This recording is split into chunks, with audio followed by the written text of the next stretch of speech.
Agora, 7 horas e 24 minutos, 7h24, na manhã desta quinta-feira, portanto, depois do primeiro turno das eleições, o Jornal da Hora, aqui na Rádio da Família 92,3 FM, conversando com as principais lideranças, principalmente aqueles que foram eleitos, reeleitos, os novos nomes que vão compor o Congresso Nacional, os novos deputados da Assembleia Legislativa, e ao mesmo tempo a gente chamando as lideranças dos mais diversos partidos aí, sobre o futuro do Mato Grosso do Sul e sobre o futuro do Brasil. Posicionamento de cada partido, de cada liderança, com as candidaturas do segundo turno. E hoje nós vamos ouvir o deputado reeleito Wander Lobé, do Partido dos Trabalhadores. Deputado, é um prazer recebê-lo novamente aqui na Rádio Hora. Bom dia. Bom dia, Arthur Mário. Prazer é todo meu. Bom dia a todos os ouvintes da Rádio Hora. É uma satisfação, Arthur, poder estar voltando aqui, né, agora, depois de mais uma campanha dura, difícil, mas graças a Deus vitoriosa, né? Você sabe, eu hoje sou o único deputado na história do Mato Grosso do Sul que tem 5 mandatos consecutivos, né? E sem ter saído ou se afastado para ocupar um cargo de secretário. Então isso, para mim, é uma satisfação muito grande, aumenta a responsabilidade e, mais do que isso, num momento tão difícil na política, da criminalização da política, eu ter o respaldo popular e ser reeleito pela 5ª vez me mostra que essa eleição ela foi uma eleição que quem tem trabalho, quem tem história, sobreviveu. Então quero agradecer a todos aqueles que me apoiaram, me ajudaram, que conhecem a minha história de luta. Sempre fiz política, você me conhece, Arthur, estou há 38 anos no partido. Sempre defendi as minhas ideias com convicção, mas nunca tripudiei em cima de ninguém ou fiz política pisando em alguém. Sempre defendendo meus pontos de vista, aquilo que eu acredito e principalmente tendo uma folha de serviço prestado junto aos municípios, até porque eu sou de uma cidade do interior, muito pequena, Porto Murtinho. Saí cedo para trabalhar, para estudar, para vencer, e sempre pautei nesses 16 anos como deputado numa visão, assim, no meu mandato, em cima de um tripé: a questão do partido, a questão dos municípios, um mandato muito municipalista, porque entendemos que os equipamentos na área da saúde, da educação, da infraestrutura, do saneamento, da habitação, ela precisa chegar lá na ponta, que é lá que as pessoas moram, é no município.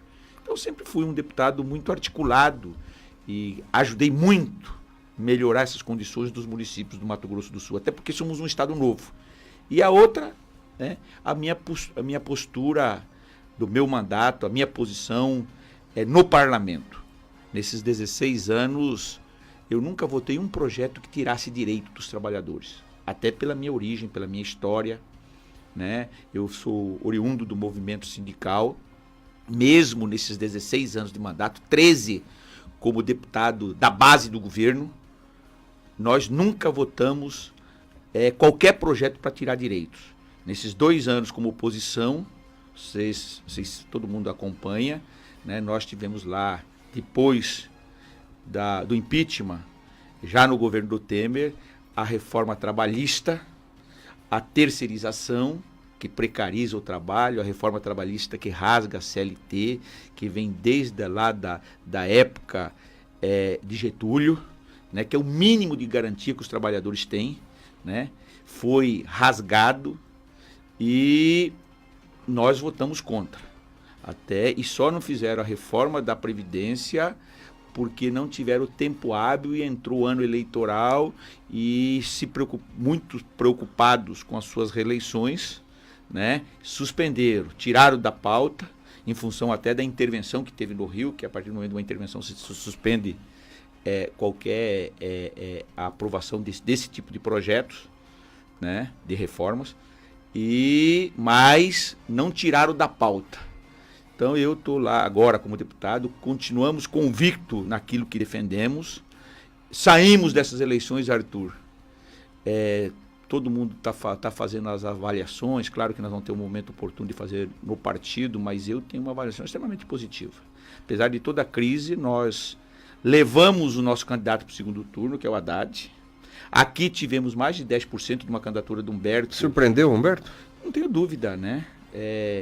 As pesquisas apontavam ele com 3, 4, a hora que abriu as urnas teve mais de 10, né?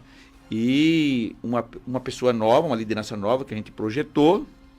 Uma pena que não elegemos o Zeca, o senador nosso, mas a nível nacional fizemos a maior bancada, 57 deputados, levamos o Haddad para o segundo turno e saímos como grande comandante da oposição, ou para ganhar o governo, de novo um governo de esquerda, de centro-esquerda, né, ou para comandar uma oposição a partir do dia 28 de outubro. Bom, são poucas lideranças do PT, Wander, que consegue, por exemplo, com seus 55.970 votos, ter voto de não filiados do PT. Você consegue, dentro de toda a radicalidade, na história do PT de 20 ou mais anos atrás, e na história recente do partido, hein, e como sobrevivente, que foi o verbo que você usou, né, como sobrevivente, nesse processo que o partido está vivendo, você acredita que a sua reeleição ela extrapola um pouco o campo petista? Você ainda tem aquele recaldo do articulador do governo Zeca aí, 1999 a 2006? Arthur, porque nos setoriais, no setor produtivo, teu nome ainda ecoa como o cara do diálogo, né? Sem ser aquele petista radical, enfim. Tipo que o Haddad agora começa para radical ganhar eu posso até ser, eu não sou sectário. Tem uma diferença muito grande, né, entre você ser radical naquilo que você defenda, radicalizar as suas ideias, daquilo que você sectário, que tem uma visão muito estreita. Qual que é o problema, Arthur, e que eu vejo? Qual o problema? Não. Eu sempre tive cada um tem um perfil, né, o meu estilo de mandato, né, e eu tenho 38, muitas pessoas me perguntam, mas Wander, você é um cara que parece que não tem nada a ver com o PT. E eu falei, eu tenho 38 anos, eu continuo no PT. As crises que passamos, nos momentos de glória, né? Porque às vezes você vem algumas pessoas para o partido, ou são radicais, aí perdem da primeira. Eu já perdi 2 eleições de prefeito, né? E, no entanto, já perdemos eleições a nível de estado, a nível federal, e eu continuo com as mesmas convicções, né, ideológica, naquilo que eu acredito. Acho que o PT tem que fazer meia-culpa, agora vai ter que fazer um balanço depois. Aliás, aqui no nosso programa você já iniciou a meia-culpa já faz tempo. Mas, assim, independente de qualquer coisa, nós somos um partido enraizado na sociedade, principalmente nas camadas mais pobres, em função das políticas públicas que nós construímos na nossa história, né? Então isso nos fortalece, apesar de todos o tiroteio, dos ataques. A gente é um partido enraizado, ou seja, que tem militância, um partido que tem tem defeito, mas tem grandes virtudes.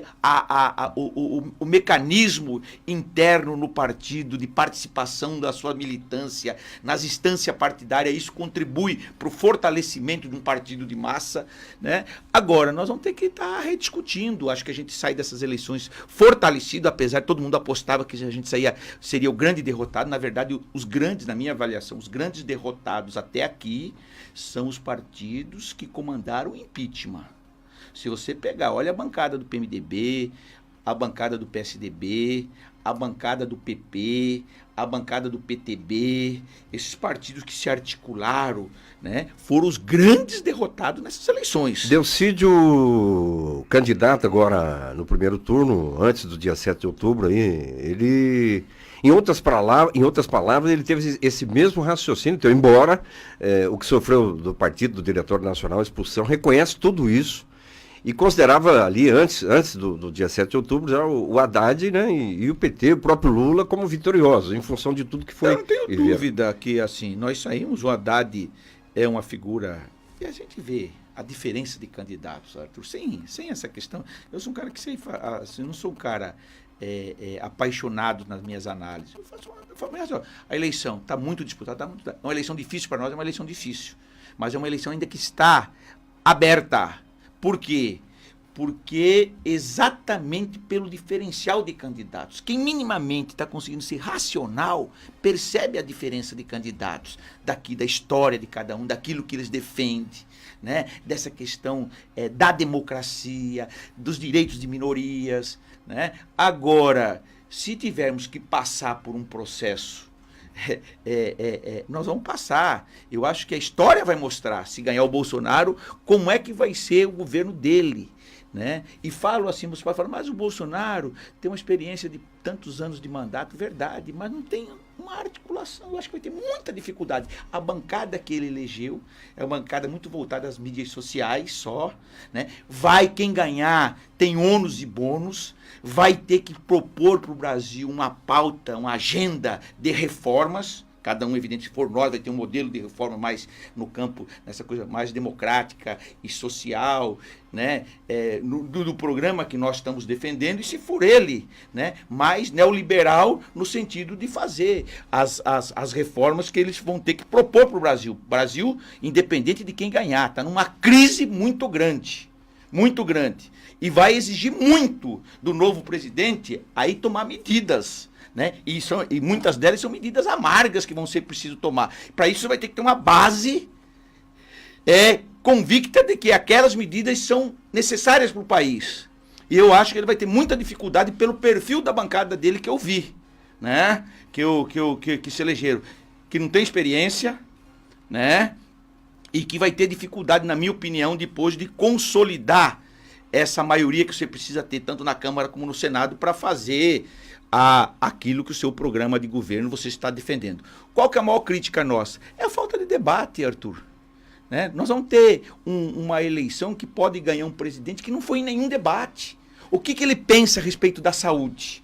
O que ele pensa a respeito da economia? O que ele pensa a respeito das privatizações? Né? O que ele pensa nessa questão ambiental?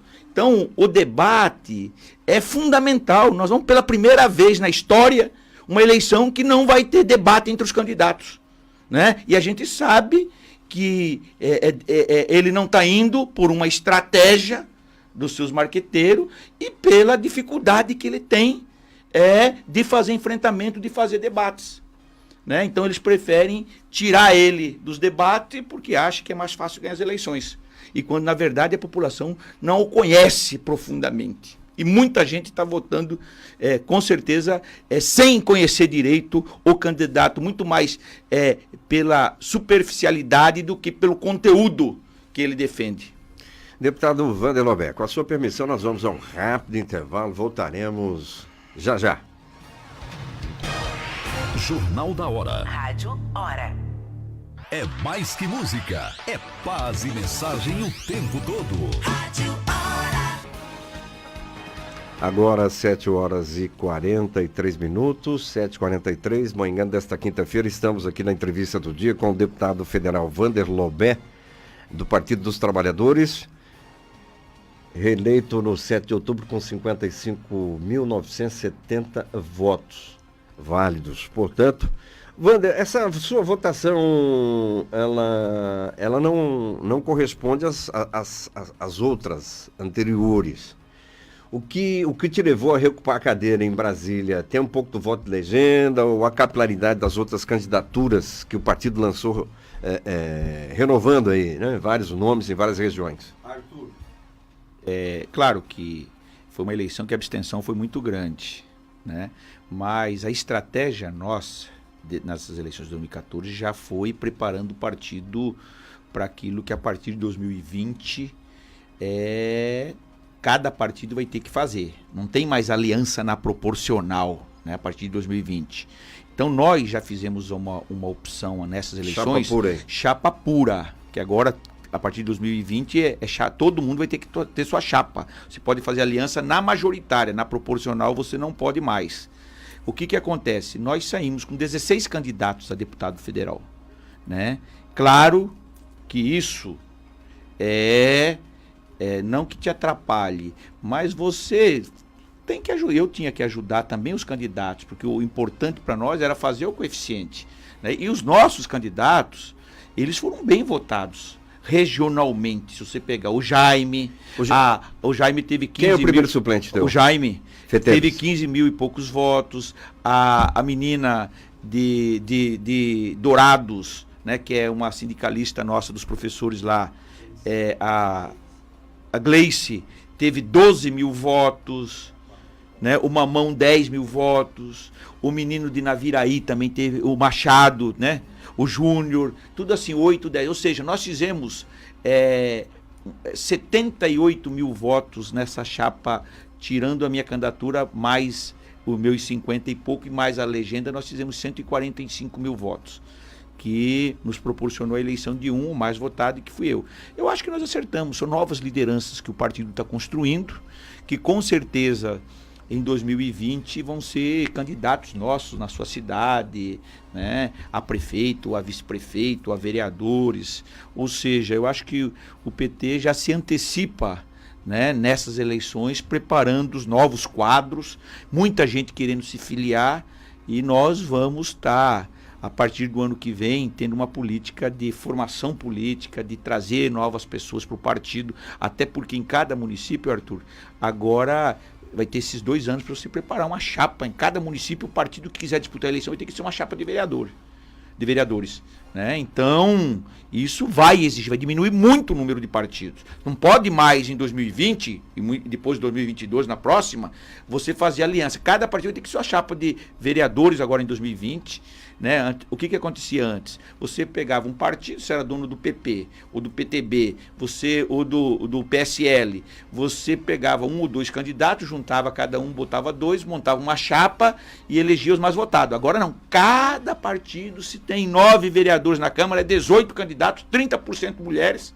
né? E cada partido vai ter que ter essa chapa para disputar as eleições municipais. Acontecimento importante ontem foi o documento assinado por Haddad e por Bolsonaro junto à Associação Brasileira de Imprensa. Semana passada, o presidente jornalista Domingos Meirelles enviou a coordenação de campanha dos 2 candidatos, em São Paulo para Haddad e no Rio de Janeiro para Bolsonaro, um documento preceituando o respeito à Constituição da República Federativa do Brasil.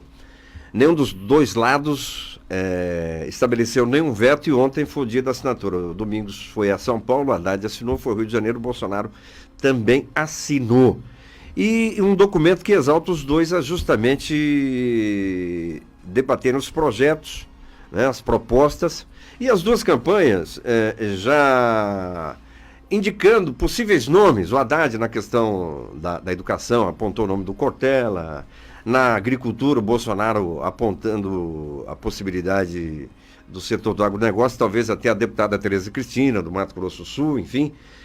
O Haddad ainda não, mas o Bolsonaro já sinalizou que numa possível vitória dele, o ministro-chefe da Casa Civil seria o deputado Onyx Lorenzoni, do Sul. Qual que é o perfil do Lorenzoni? O Lorenzoni é uma figura conhecida no Congresso, tem uma experiência, né, como deputado, né? Vai, assim, até por coincidência é meu vizinho de gabinete ali no 8º andar do anexo 4, onde é meu gabinete. Eu tenho uma boa relação com ele, né?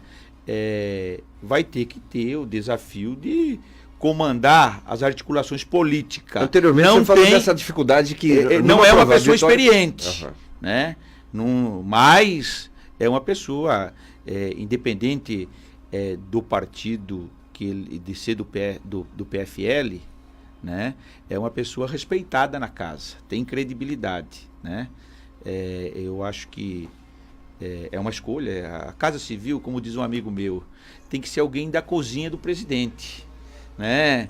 Que chega, bate na porta, que entra, que fala com o presidente toda hora. É assim como a Casa Civil aqui no governo do estado. Você tem que ter alguém que é da confiança do governador. Então, se está escolhendo, né? Tem que ver a capacidade que ele vai ter nas articulações, porque você sabe, o Arthur, o ministro, chefe da Casa Civil, que faz as articulações políticas, ele é estratégico para qualquer governo, né? Construir para você implementar as suas reformas, os seus projetos, né? E aprovar no Congresso. Porque essa é a dificuldade, Arthur. Qual que é o problema? Porque as pessoas às vezes falam assim, mas o cara ganhou, vai fazer isso, chega aí. Você precisa passar pelas duas casas, você tem que ter 2/3 em alguns projetos para você poder aprovar, tem que ter, né? Muitas das vezes ajustar com a oposição, né? Nós vamos sair seja quem ganhar as eleições, numa conjuntura radicalizada de dificuldade, vai ter dificuldade, quem ganhar vai ter dificuldade para construir uma maioria para aprovar os seus projetos. Porque o Congresso, Arthur, funciona o seguinte, a oposição, quando ela está em obstrução, é sinal que não está dando nada. Quando não está em obstrução, que ela está votando, mantendo sua posição, votando contra, ela está contribuindo com o governo. Isso serve para qualquer governo. Você entendeu? Porque às vezes fala, a oposição está votando lá, estão votando, deixando a posição nossa de oposição, quando nós éramos situação, a oposição fazia a mesma coisa, é sinal que eles estão contribuindo também. Porque você precisa do número mínimo para aprovar, das pessoas votarem, seja a favor ou contra. Quando você entra em obstrução, você exige da base do governo a eles colocarem aquela quantidade necessária, o número necessário para poder votar o projeto. Por isso que você vê, quando você vê assim, a oposição está obstruindo, é sinal que está tudo parado. Quando está votando, que a oposição está marcando sua opinião, votando contra, é sinal que as coisas estão andando. Que aí ela também está contribuindo com o quórum necessário para votar os projetos. Por isso que eu vejo que e qualquer governo, por mais que ele respeita a oposição, porque a oposição contribui também com o governo. E isso é a democracia, mesmo votando contra. Olha, é interessante, né? Esse teu olhar aí sobre a oposição é interessante e a gente tem cobrado aqui muito nesse programa a ausência de oposição em praticamente todos os parlamentos, nas câmaras, em Assembleia Legislativa, onde uma oposição competente ajuda o governante, né? Ter maioria e não ter oposição, nem sempre... Eu tenho que recorrer a uma declaração aqui em nossos microfones de alguns anos, né? Nos 20 anos do Planurb, nós entrevistamos o ex-prefeito, o ex-senador, Juvencio César da Fonseca, do MDB.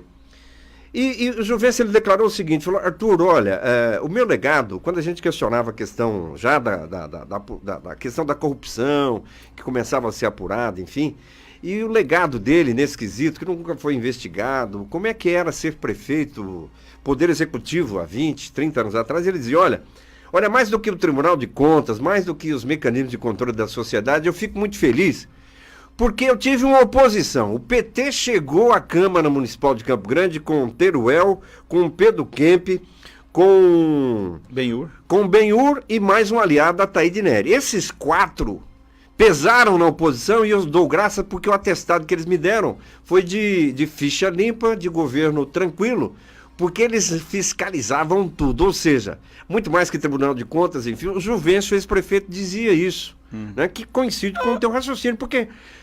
A oposição é salutar, as pessoas têm que saber conviver. Quer dizer, eu acho ajuda o governante não errar, né? Só, inclusive, na relação. A gente está vendo agora essa questão do ódio, sabe? As pessoas têm que saber diferenciar. Eu tenho grandes amigos que são PSDBistas, que votam no Bolsonaro, né? E, no entanto, nós tomamos cerveja, tomamos um whisky, tomamos uma Coca-Cola, um refrigerante, ou seja, as pessoas têm que saber diferenciar. Eu acho que nós lutamos tanto pela democracia, eu sou um cara que respeito muito a opinião dos outros. Não necessariamente, você não é obrigado a pensar como eu penso. Agora, você tem que ter a capacidade, como eu tenho que ter, de respeitar uma opinião do outro. E a gente está vivendo num momento agora, né, com as mídias sociais, das pessoas se esconderem atrás, às vezes, do celular, das suas angústias, das suas decepções, né? Ficar amargurada. Aí é todo tipo da política do outro, né? É verdade, né? E ela não se olha para dentro. Acho que as pessoas têm que se olhar para dentro. dentro. Deputado Wander Lobé, até que ponto... E assim, nós somos passageiros, Arthur. Até, você sabe que teve um episódio comigo, né? Eu até brinquei esses dias. O que é a vida, né? Agora, eu me elegi a pessoa que fez, mais uma vez, já começou, porque ele nunca tinha tido mandato, né? Teve um mandato de vereador medíocre, não se elegeu deputado estadual, né? Ou seja, olha como é que é a vida. E eu tô no quinto mandato. E, no entanto, eu respeitei, sem problema nenhum. Eu sou uma pessoa que eu acho o seguinte, eu lutei pela redemocratização desse país. Eu participei, num período ainda muito jovem, de um governo de exceção, né? De uma ditadura ainda, né? Que você não podia ter, não tinha liberdade de se expressar, de falar aquilo que pensa. Então, eu pratico, Arthur. Eu posso ter um monte de defeito, mas se tem uma coisa que eu respeito muito, é a opinião dos outros, né? E tento convencê-lo daquilo que eu penso, que eu acho que é o correto. Agora, também me dou direito das pessoas poderem opinar e falar sua opinião, né? E acho que aí a diferença é do sectarismo, que às vezes você não quer. E tem opiniões, nós somos falhos, ninguém tem opinião. Eu não sou daquela velha opinião formada, né, sobre tudo. Homenageando o poeta Raul Seixas. Né? Então eu acho que essa é uma virtude que quem quer continuar na política, tem que estar se modernizando, tem que estar ouvindo. Você pega, eu comecei como deputado, não tinha mídias sociais, né? Hoje é uma ferramenta fundamental, não tem como você fazer política mais sem as mídias sociais. Agora, né, tem que ter limitações, tem que ter, né, também mecanismo de controle, porque senão as pessoas vão, né, elas acham que pode falar tudo, se esconde atrás de um aparelho, né? Coloca todas as suas frustrações às vezes, né? E na verdade, a gente querendo ou não, Arthur, passa pela política. Você gostando ou não na política, eu respeito muito mais a pessoa que fala assim, que é adversário, do que aquela que fala assim, não tem nada a ver com a política, eu não gosto. Esse é o maior analfabeto, porque ele gostando ou não, a gente vive e mora, convive em sociedade que tudo passa pela política. O que nós temos que saber é saber escolher os candidatos. Muitas das vezes as pessoas não lembram em quem que ele votou já agora, muito menos de 4 anos atrás ou 2 anos atrás na campanha de prefeito. Se perguntar quem você votou para vereador, quem se votou para prefeito, ou quem se votou para governador na eleição passada. As pessoas, muitas delas, não se recordam. A estatística mostra que no caso do Legislativo, a pesquisa antes aí do primeiro turno da eleição, por um instituto internacional, não é? De cada 10 brasileiros, apenas 2 se lembram em quem votou para Senado, para deputado estadual e deputado federal. Deputado Wander Lobé, 7h58, o senhor falou na necessidade da meia-culpa. Afirma, o senhor ocupa a cadeira no Diretório Nacional. A necessidade da meia-culpa o senhor reconhece. A semana começou quente lá no Ceará, né, com o senador eleito Cid Gomes, irmão do Ciro, cobrando do Haddad e do PT realmente a autocrítica, a meia-culpa. Haddad te surpreende? E o jornal o Globo hoje traz na primeira capa aqui, olha, Haddad disse que Moro ajudou o Brasil na condução da Lava Jato, mas errou no caso Lula. O Haddad te surpreende? E essa meia-culpa, como essa declaração de hoje, você acredita que ele pode em plena campanha fazer, ou o partido pós-campanha pode realmente fazer essa meia-culpa, enfim? São duas coisas. Claro que nós não somos perfeitos, somos seres humanos. O PT cometeu erros, mas sem dúvida nenhuma cometeu muito mais acertos do que erros. Nós vamos ter que estar fazendo essa autocrítica, reconhecendo nossos erros, né? E potencializando os nossos acertos. Tanto é que as eleições, as urnas demonstram isso. Nós tivemos várias opções, tinha o Ciro, tinha o Alckmin, tinha o cara do Podemos, tinha os outros candidatos, para todos os gostos, né? Quem foi para o segundo turno foi nós, ou seja, há um reconhecimento. Isso não significa que nós somos perfeitos, que nós não erramos. Eu acho que o PT, ele tem que fazer, tem feito, né? Aprofundar esse debate depois das eleições. Sempre é importante você estar avaliando cada eleição, tem o balanço das eleições, nós vamos ter oportunidade de fazer. Acho que esse negócio do Cid, né, do Cid Gomes lá, né? Mostra um pouco o destempero deles mesmo.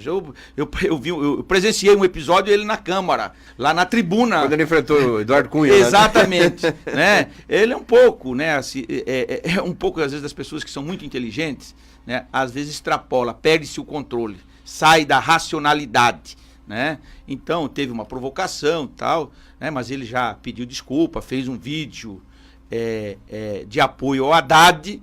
E você sabe que campanha, Arthur, ela é sempre uma tensão constante, né? Você vive no limite, né? E foi isso que aconteceu. Eu acho que o Haddad é o melhor candidato que nós tínhamos para esse, tanto é que foi escolhido pelo Lula, né? Acho que ele está tendo um desempenho fantástico, né? Uma pessoa moderna, muito inteligente, né?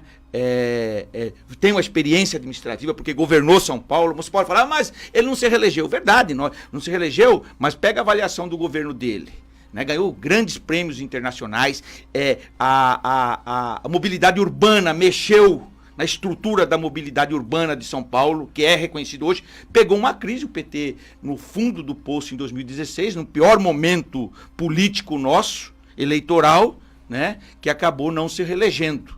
Mas está demonstrando nessa campanha a sua capacidade, a sua competência, a sua inteligência, né, para defender o nosso projeto e o nosso programa. 8h01, 8h01, mais uma vez, com a sua permissão, deputado Vanderobé, conversando sobre a política brasileira. Vamos falar um pouco mais no próximo bloco, sobre as eleições de segundo turno, também aqui no Mato Grosso do Sul, posicionamento do Partido dos Trabalhadores, a posição de cada parlamentar, a questão, né, oficial, quem o partido está apoiando, enfim. Rápido intervalo, voltamos já já. Jornal da Hora. Rádio Hora. 92,3 FM. Rádio Hora.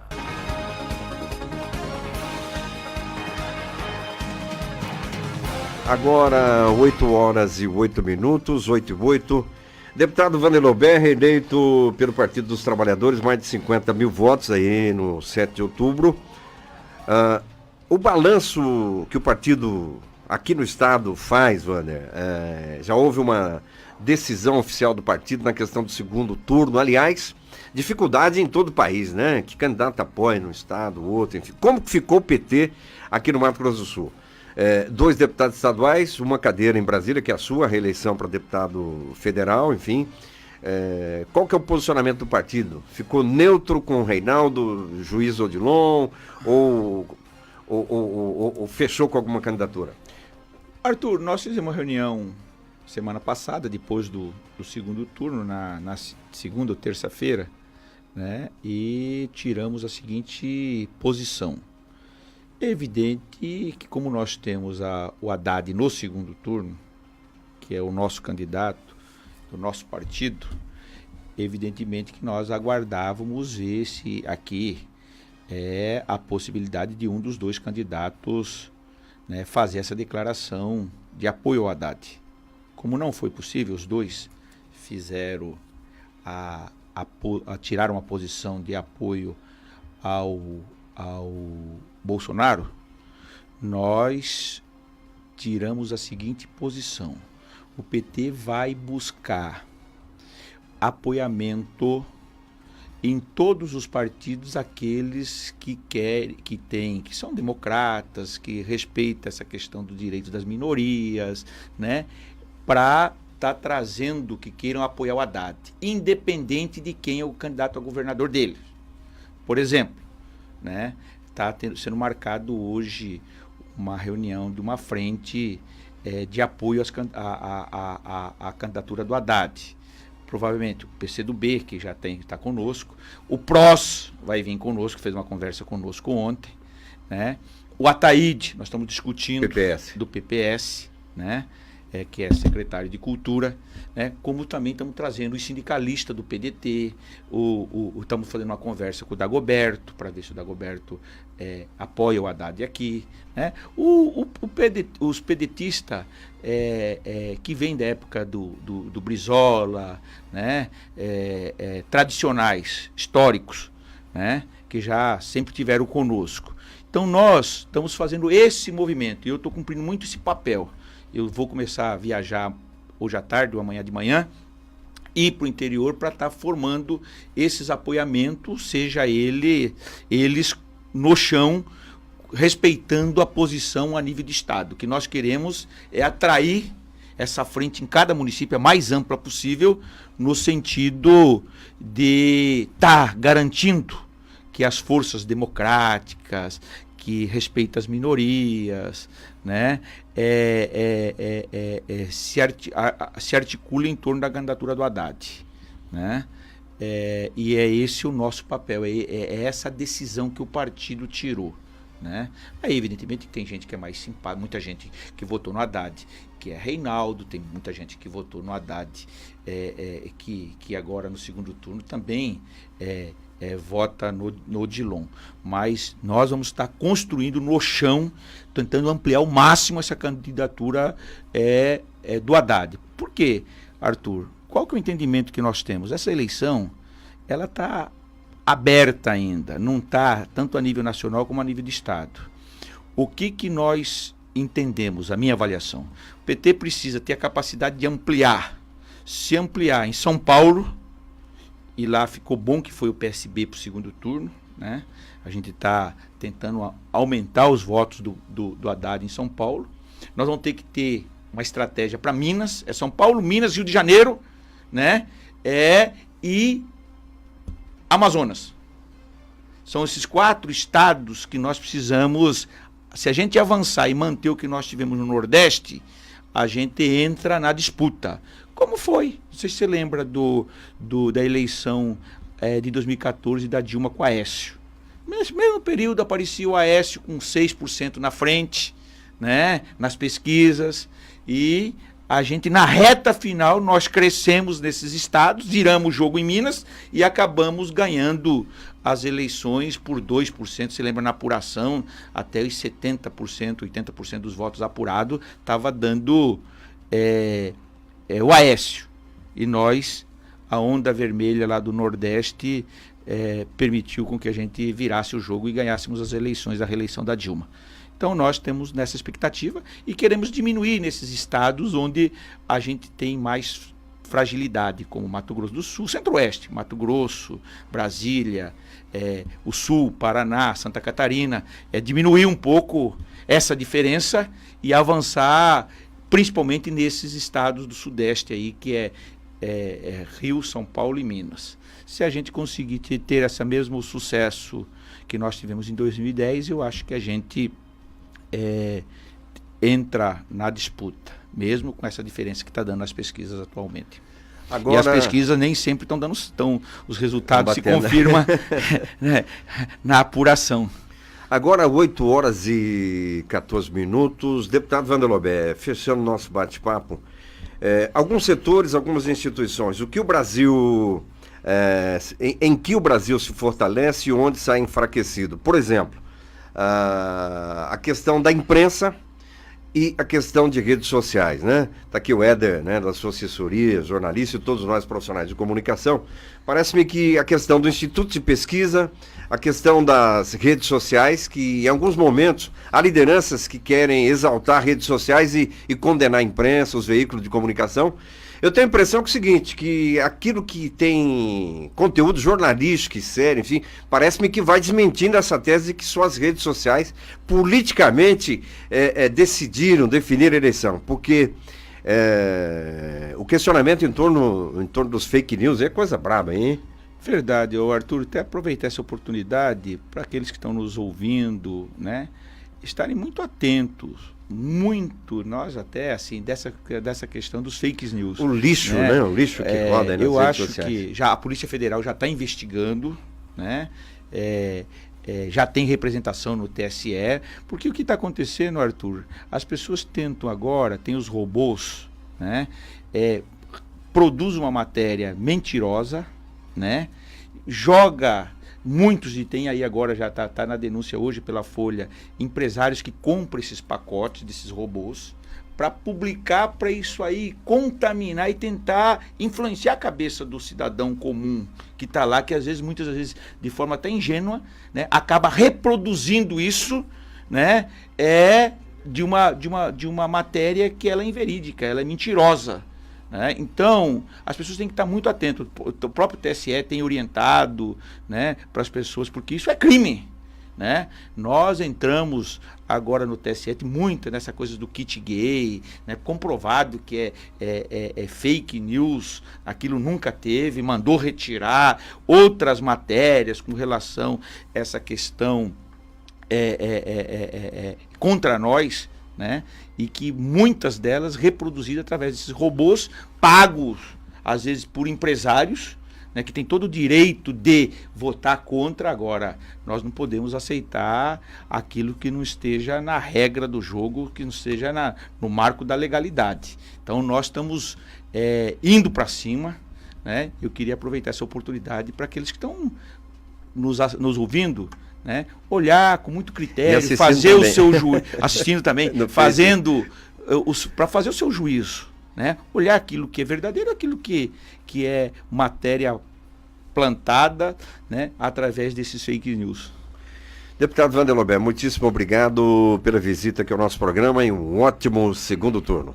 Eu que agradeço, Arthur, a você, a toda a direção da rádio, né, ao Luciano, pela essa oportunidade. Sabe que pedir para as pessoas que estão nos assistindo, nos ouvindo, né, que... Né?